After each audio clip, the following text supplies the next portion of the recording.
Hello mga ka-birds, nandito tayo ngayon sa Oslo. Dapat ang itinerary ninyo dito is maaga para sobrang dami ng tao.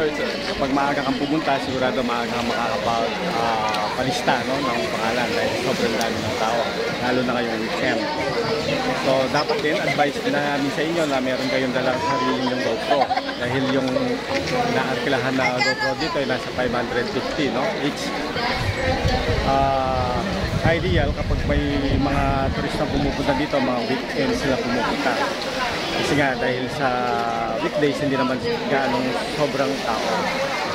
Yan, kung makikita ninyo napakarami ng mga tao, ng mga turista, iba't ibang mga nationality ang mga nandito. At dito sa Pampang naman, mas malapit yung whale shark o yung butanding na makikita ninyo, no?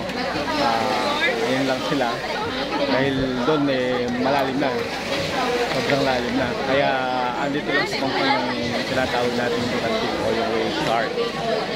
Napakarami ng tao, no? Although meron tayong bagyo, pero patuloy pa rin magdagsa ng mga tao. Yun mga guys, dapat lang napapunta dito, kompleto yung gamit niyo. May sarili kayong goggles, may sarili kayong GoPro,